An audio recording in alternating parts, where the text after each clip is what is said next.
Assalamualaikum warahmatullahi wabarakatuh. Malam ini kita mau sharing ya tentang penelusuran kemarin, alasan dan kenapa kita menelusuri kampung ini. Dan ini bukan settingan atau apa, memang kita mempunyai tujuan dan maksud untuk memperkenalkan Banyuwangi lebih dalam, sejarah-sejarah yang belum terungkap. Kalau untuk sejarah Tawangalun kan banyak yang sudah istilahnya jejaknya sudah banyak yang menceritakan, tetapi banyak sisi-sisi lain di Banyuwangi, termasuk kampung-kampung yang mempunyai sejarah yang masih belum tertulis dan belum terungkap. Salah satunya di kampung ini, yaitu Kampung Sumberan. Sebenarnya potensi sejarahnya sangat banyak sekali, potensi pariwisatanya juga bagus, dan kita menggalinya mulai dari sejarahnya Kampung Sumberan. Ya, ini tim penelusuran kami, saya perkenalkan satu persatu, mulai dari ketua tim ekspedisi dan para anggotanya. Untuk ketua tim ekspedisi sejarah Kampung Sumberan yaitu Mas Purnomo. Ya. Silakan memperkenalkan diri Mas Purnomo. Ya, saya. Dan ini Pak Diro, salah satu sesepuh dan juga anggota dari ekspedisi Kampung Sumberan. Pak Rasidi, Pak Selamet, Mas Helmi itu, ini Mas Dadang, ini yang Pak Anas, dan juga Mas Yoga.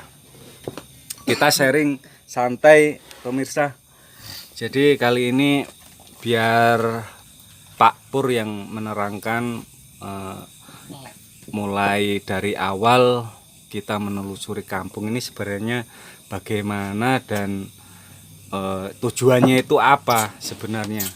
Monggo Pak Pur.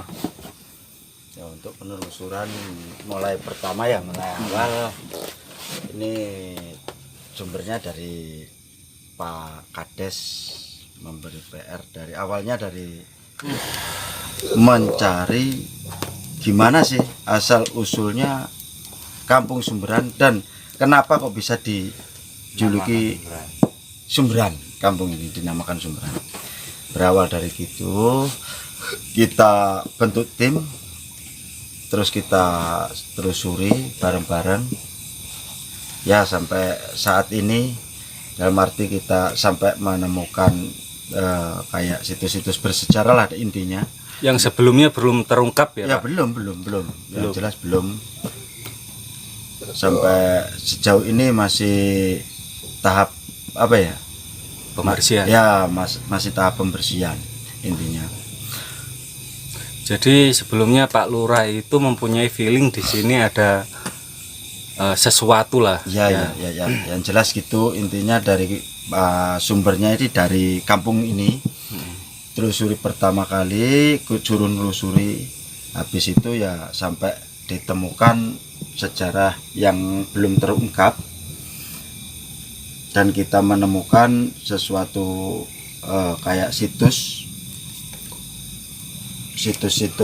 peninggalan, kayak makam lah, makam kuno. Intinya dari kayak kita cari tahu sesepuh kampung sini, itu makam yang Babat Alasrono ini.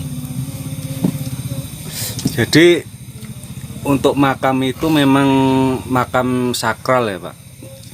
Yang jelas kayak gitu sih yang tentunya. Cuman kita kan nggak tahu kalau memang adanya dulunya di situ kan. Baru kita telusuri investigasi. Investigasi sama sesepuh kampung, ternyata benar. Ternyata kayak gitu. Itu sejarahnya bagaimana, Pak? Kalau sedikit boleh tahu, awal di situ ada makam, itu makamnya siapa, dan itu orangnya itu bagaimana dan bisa sampai di sini, dan juga orang itu orang kalau dilihat dari penulisan kemarin orang penting lah. Itu sebenarnya sejarahnya dari awal itu bagaimana, Pak? Maksud dari awal sejarahnya Ya makam itu makamnya siapa, terus beliaunya itu siapa, dari mana, dan misinya itu apa, sampai kemarin itu sudah disepakati bahwa di sini adalah sejarahnya ini. kalau masalah untuk penemuan makam kuno ini awalnya kita telusuri kan untuk menggali dalam informasi untuk asal mula kampung ya. Kampung ini dinamakan Sumberan. Terus dari situ kita telusuri, ternyata di situ ada makam, dan ternyata makam itu makam kuno. Ya tentunya kita tahu itu kan juga dari informasi para sesepuh kampung ya. Yang jelasnya di situ, di lokasi situ ada makam kuno. Ternyata itu makamnya Pak Ahmad Diarjo ya.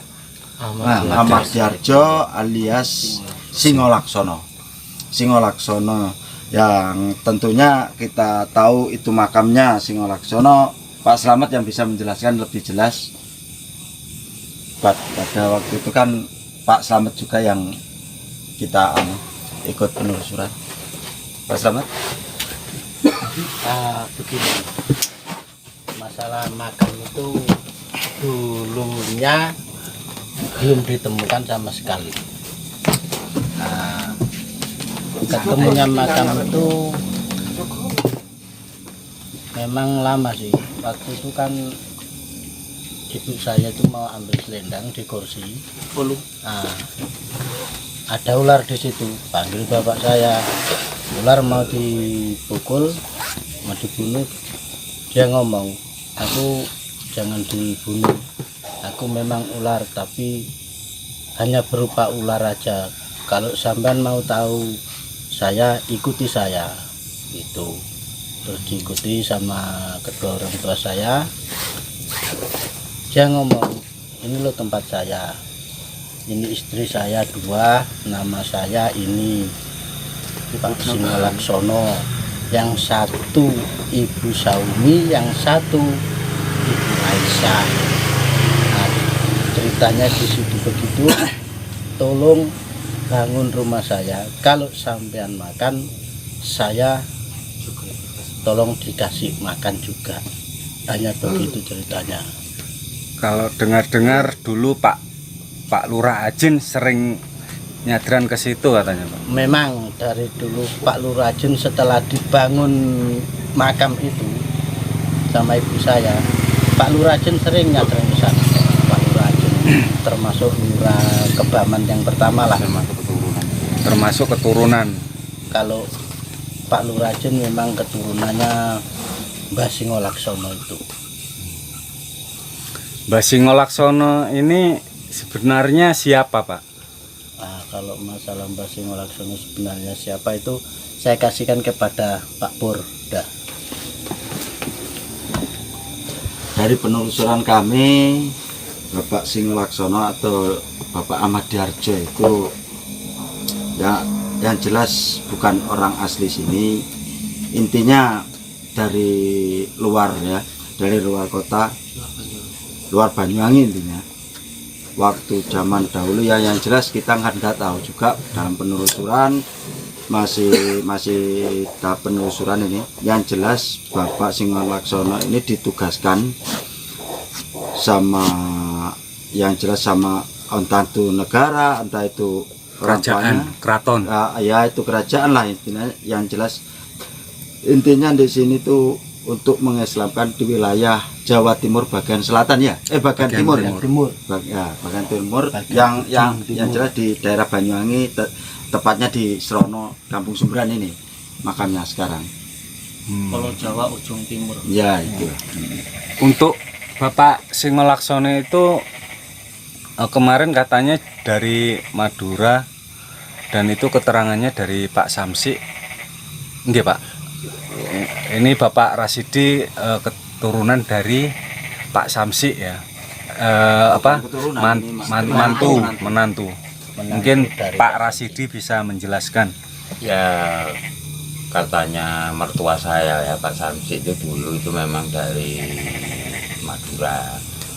Mbah Singolsono itu dari Madura. Terus ke sini yang jadi lurah pertama itu ya Pak Singolsono itu. Ini bukan Babat Alas, kan Babat Alas ya. Ya Babat Alas di Ya, Slono ini ya Pak Singolsono itu. Kayak Pak Samsi kan cucunya ya. Pak Samsi itu cucunya Singolsono, itu mertua saya. Ya kita kan Asalnya dulunya Pak Samsi bilang kan iya Pak Samsi itu cerita Mbah Singolaksono itu Mbah asli orang Singolsono Madura. itu asli orang Madura. Terus kesini ini saya ya nggak tahu juga kan, cuman ceritanya Pak Samsi memang gitu, katanya orang Madura gitu, pertama-tama ini. Terus bapak sini lama terus banyak keturunan juga di sini. Punya saudara katanya Pak Samsi, saudaranya itu 7, anaknya 9 gitu. Termasuk istri saya itu keturunan Singolaksono itu. Ya cukup. Menurut cerita warga ini banyak kejadian aneh di sini, Pak, dan berkaitan dengan makam-makam tua di sini. Itu apa benar, Pak? Ya benar itu, yang di sungai itu ya, yang sering muncul itu, ya pocong itu sering muncul di antara sungai perempuan dan laki-laki itu, di tengah-tengahnya itu, di jalan itu sering muncul ya suara-suara ya. Intinya Pokoknya intinya makhluk halus lah. Terus kemarin itu waktu kita ekspedisi di sana, yang dialami itu yang menurut jenengan sakral atau aneh atau gimana, itu ceritanya gimana, Pak? Apa ada yang menurut sampean pengalaman yang mistis itu bagaimana? Monggo sinten. Kalau masalah mistis itu yang jelas yang paling intinya yang paling ya paling seram. ya seram waktu kemarin kita terakhir mau nyadrang ya, ya. Habis itu kita nyadrang. Nah, sebelum kita nyadrang kan kita ekspedisi. Ya sempat mengundang Pak Lurah juga itu. Ya waktu Pak Lurah hadir. Waktu Pak Lurah hadir. Itu ceritanya bagaimana? Ceritanya kan gini, waktu itu kita penelusuran di sana, ternyata ya yang jelas makhluk di sana itu intinya nggak terima, dalam arti nggak terima gini, tempatnya kan kita usik, marah, intinya marah. Tapi ya alhamdulillah semua itu bisa berasasi. Ya sampai sekarang inilah, dalam arti alhamdulillah bisa teratasi. Terus efeknya penelusuran itu yang dirasa mistis dan aneh itu efeknya apa saja? Yang jelas efek dari penelusuran ini yang paling nampak ya, yang jelas habis kita nyadran, ya nyadran, kan kita sama waktu itu yang nyadran Gus Solis ya. Gus Solis habis itu kan dikasih pesan amanah lah, dalam arti amanah kita kuburan waktu makamnya itu kan makam hilang, habis itu kita suruh betulin, ada arti kita kasih terdengar, suruh nancepin maesan apa patokan apa maesan Ya maesan ya maesan patokan lah itu pakai kayu nangka. Ternyata kita ini kan yang namanya manusia ya, yang jelas ada pro dan kontranya. Masalahnya kalau masalah tempat ini yang jelas bikin kita lambat. Intinya kayak yang punya lahan berketepatan makamnya di situ itu kurang mendukung dalam arti. Akhirnya kita waktu nancepin patok anak Maisan itu ada kendala lah yang jelas. Jadi kita agak lama. Nah dari situ ya banyak aja yang banyak kejadian yang aneh. Dalam arti ya kayak orang jualan aja ini, orang jualannya nggak berani masuk di kampung Sumberan lewat di sumber situ. Katanya ketemu ular. Terus banyak warga kampung yang agak nggak badannya itu kurang enak dalam arti gangguan gangguan efek dari kita keterlambatan kasih tetengar itu. Ya alhamdulillah sekarang sudah kita kasih tetengar ya, dan ya kita lihat sekarang ini alhamdulillah nggak ada apa-apa. Terus di situ selain makam ada petilasan kata Pak. Iya. Batu Ya petilasan. benar nggak salah. Batu Batu petilasan di situ. Sebelahnya sebelah Di timur. dari makam itu timurnya makam agak ke utara sekitar ada 3 meteran lah lebih. 3 sampai 5 meter. Bentuk batunya itu seperti apa Pak? Bisa dijelaskan? Ya kalau batunya sih ya kayak batu biasa, cuman kalau dibilang batu biasa udah berapa tahun ya, yang jelas batu itu kalau memang terpendam intinya kan berlumut ya, itu kelihatan masih bersih. Padahal waktu dulu saya kecil main-main di situ itu saya belum tahu sih batu itu di situ. Baru-baru kali ini kita nelusuri kok ternyata ada batu kayak ini gitu. Batu tetengar ya.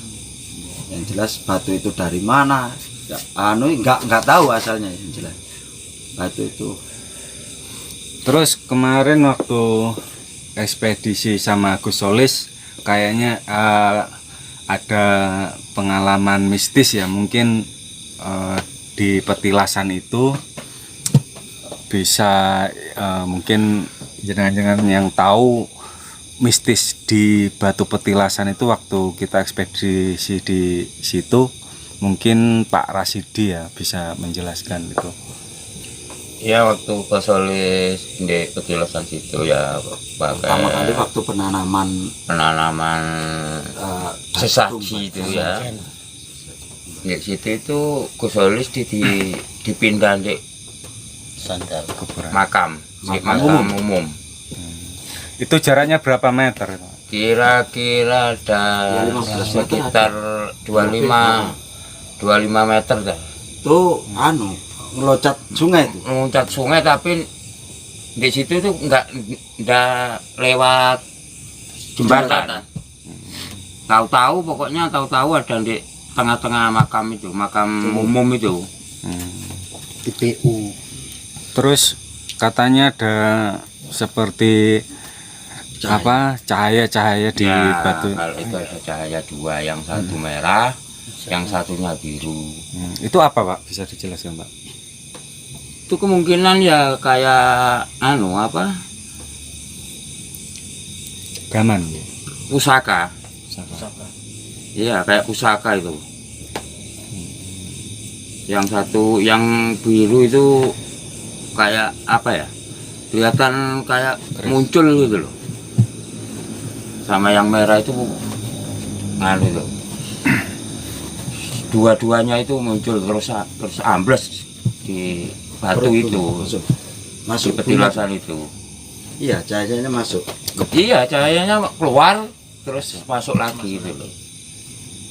Terus waktu sama Pak Lurah itu kan saya pulang ya, karena saya nggak kuat itu pulang, dan terus menurut ceritanya orang yang ikut kemarin itu katanya penunggu di sana itu katanya bergerombol banyak dan membawa seperti pemukul senjata. Itu bagaimana Mas ceritanya Mas?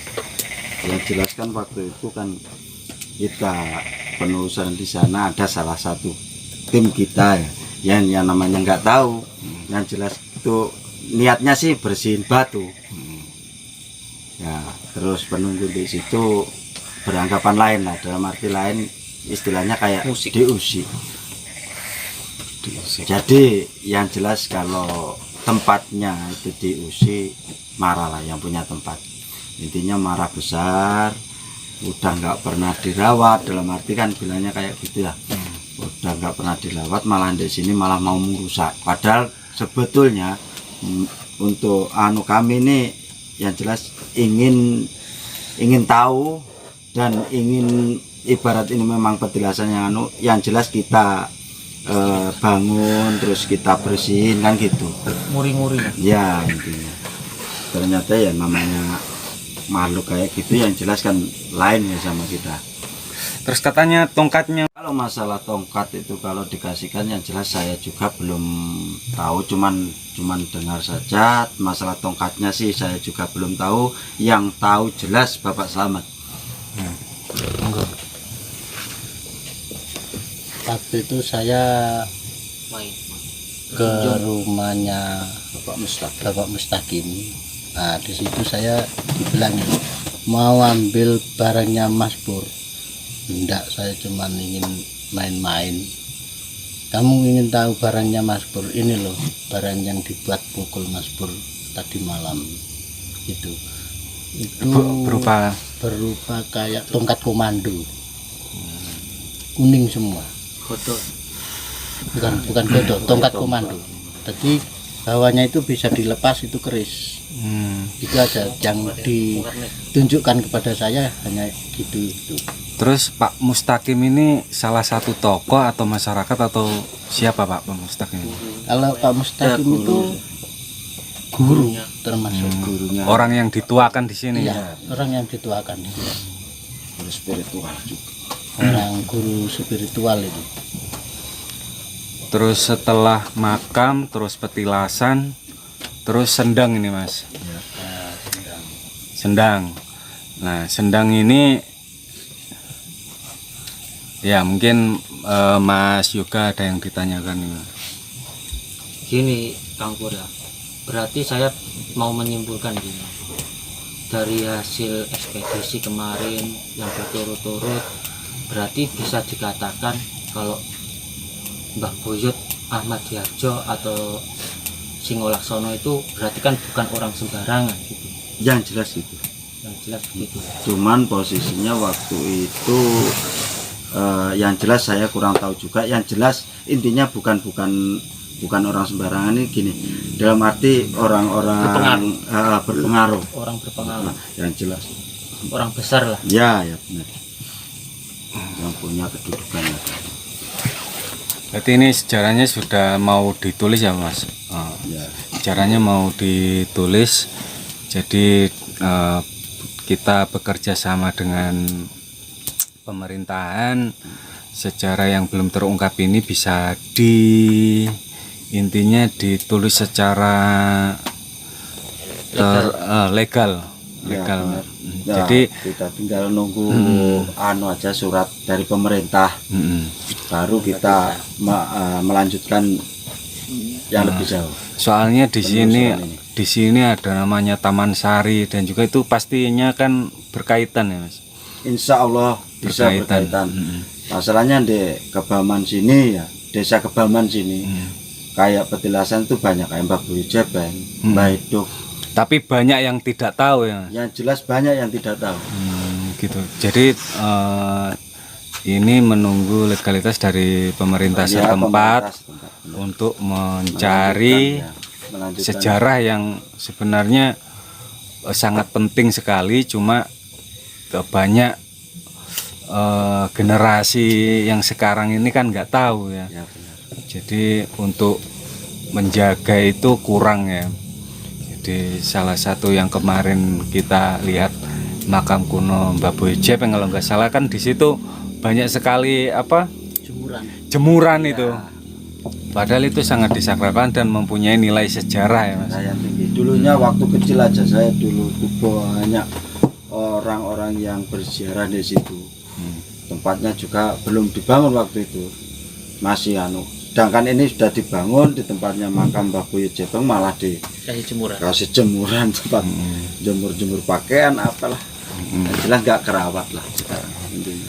kira-kira Kang Pur, ini kira-kira dari hasil ekspedisi kemarin itu, menurut penjelajahan kemarin juga katanya di kampung Sumberan Desa Kebaman ini adalah punjernya gitu. Yang saya telusuri, yang jelas saya juga belum tahu persis.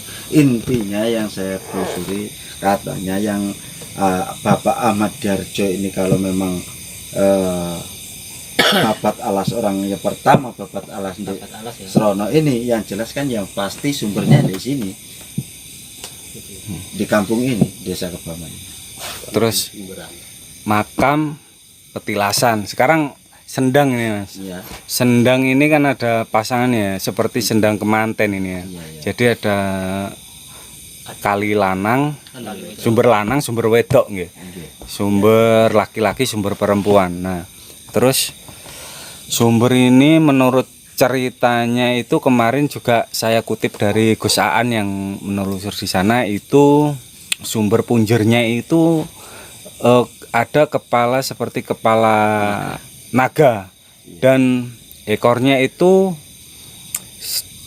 dia lihat ada di salah satu sumber di sini, atau berkaitan dengan yang disempu itu Mas, gumuk kancil ya. Iya, iya. Antaboga. Dan kaitannya mungkin dulu di sini memang lokasi ini sangat aneh Mas. Kalau saya lihat dari topografinya ini kan ini apa ya, kawasan pesisir. Iya, Tetapi kenapa kok di tempat lain jarang ada sumber? Memang kalau memang ada sumber paling ya sumur ya, digali ya. Kalau di sini kan areanya sangat rendah dan itu ada sumber mata air di situ kan aneh Mas. Jadi kalau Kusaan bilang kemarin itu ada kepala naga dan terus ceritanya itu dulunya di sini itu membabat alas dan untuk apa memulai pertanian itu butuh air dan diambilkanlah sumber itu dari Antaboga. Ya. Mungkin orang-orang dulu kan dengan kelinuwihannya kan bisa ya. Ya, yang jelas kan kalau dibilang masalah untuk orang sekarang sama orang dulu itu bedanya jauh. Orang dulu itu ya namanya orang-orang sakti linuwe ya. Yang jelas untuk kayak gitu itu di luar nalar, dalam arti kalau kita dipikir secara nalar apa ya mungkin sumber kita pindah kan nggak mungkin. Tetapi namanya mujizat, dalam arti orang dikasih kelebihan ya kan nggak tahu lagi. Tapi kalau untuk diberi kelebihan memang menurut sejarahnya kan Singolaksono ini kan turunan kiai ya, benar, turunan wali, turunan kiai generasi. Sunan lah, Ya. Sunan. Untuk diruntut ke atasnya memang kalau nggak salah Sunan Giri ya. Insya Allah benar ya. Sunan Giri. Jadi memang wali dulu-dulu itu kan kalau seperti wali siapa itu yang sumbernya di tongkatnya itu bisa muncul air, itu Sunan Bonang kan termasuk seperti itu Ya. ceritanya. Mungkin seperti itu. Jadi di sini masih ada keterkaitannya di sumber Antaboga. Yang jelas katanya orang-orang tua dulu ya, orang-orang tua dulu itu entah di sini itu kepalanya apa ekornya nggak tahu. Di sumber di kampung Sumberan ini itu langsung menjurus ke Penawar, sumber gumuk Penawar sana, kampung sebelah lah intinya. Katanya sih, saya juga belum tahu sendiri, intinya gitu dalam penelusuran kami. Jadi untuk Penawar mungkin nanti bisa naik ya Mas. Ya bisa. Nah, dari ini semua Mas, ini langkah selanjutnya ini untuk menguri-uri petilasan dan sejarah yang di sini, itu langkah selanjutnya dari tim sampean ini dan pemerintahan itu apa Mas? Kalau masalah ini untuk penelusuran selanjutnya kita tinggal nunggu surat dari pemerintahan. Terus untuk ya kita telusuri di Penawar dan jelas kampung Caparan ada juga sesuatu yang Goib ya? kita gali, Sejarahnya ya. kita ungkap sejarahnya intinya gitu. Dan kemarin kan untuk selanjutnya pembersihan ya Mas. Ya ini Pembersihan. pembersihan, terus mau ada dikasih pasar pasar obor Kuno ya? namanya. Pasar kuno ya. Ya pasar kuno. Yang jelas di sini rencana teman-teman sama pihak warga dinamakan pasar obor. Entah Pasar itu obor. diadakan seminggu sekali apa 1 bulan sekali, yang jelas kita masih rembukan, dalam arti kita masih perlu musyawarah. Ampun. Berarti ini pasar obor ini sangat menarik Mas. Jadi ini selain untuk menguri-uri juga apa ya, memperkenalkan sejarah yang selama ini kan nggak terungkap. Sejarah ini yang belum terungkap. Jadi biar masyarakat itu tahu bahwa di sini ada memang salah satu sejarah yang sangat penting sekali ya di Banyuwangi. Bukan hanya sejarahnya Tawangalun ya, sebenarnya banyak sekali orang-orang yang linweh di sini. Dan mungkin pemirsa yang ingin nanti melihat atau mengunjungi pasar obor itu, ini mungkin pertama kalinya ya Mas Insya Allah pertama kalinya di di Banyuwangi ya. itu diadakan pasar obor. Yang jelas ini kita kan mau mengadakan, dalam arti membuka pasar obor ini kan berkaitan dengan ini biar kayak kelihatan kuno, dalam arti Seperti zaman dulu ya. baharinya tuh kelihatan. Oh ya Kang Pur, alamatnya di mana pasar obor ini? Yang jelas di Kampung Sumberan, Desa Kebaman, Kecamatan Serono. Aksesnya ya gampang ya. Insya Allah mudah sekali. Oke, berarti penelusuran ini sudah selesai ya, kita tinggal nunggu legalitas dari pemerintahan ya. Terus kita lanjutkan dengan pariwisata agar mengangkat budaya di sini, budaya di sini yang berkaitan dengan sejarah. Mudah-mudahan bisa didukung oleh Dispar atau pemerintahan setempat. Ini sangat berpotensi sekali untuk masyarakat sekitar, dan memang perlu sejarah ini memang perlu diangkat. Jadi nggak semerta-merta kita penelusuran itu nggak ada hasilnya ya Mas. Ya benar sekali. Kita akan melanjutkan.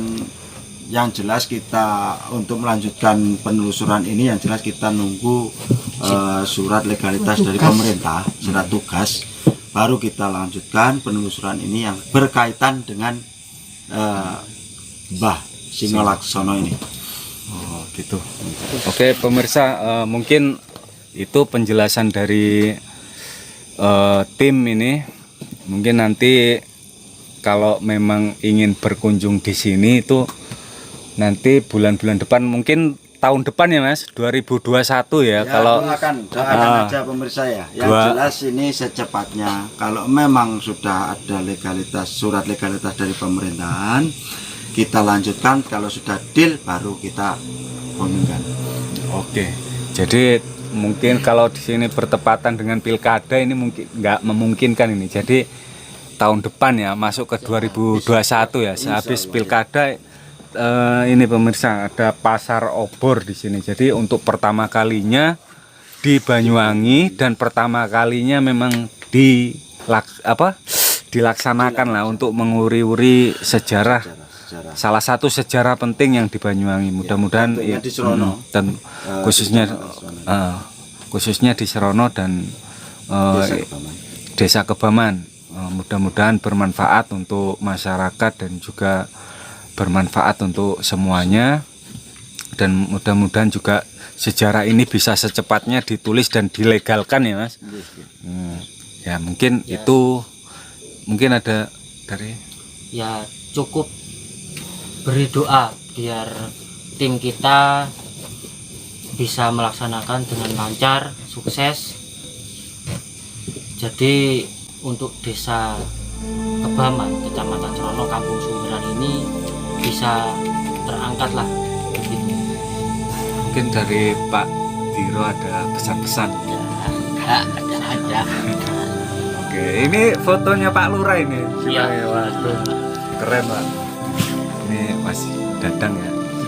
anak Pak Rasidi dan juga salah satu tim ini, keturunan Mbah Singolaksono juga.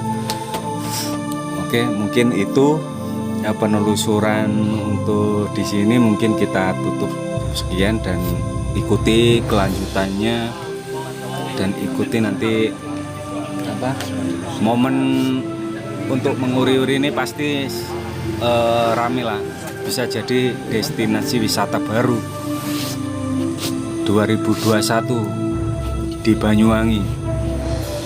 Mungkin itu. Assalamualaikum warahmatullahi wabarakatuh.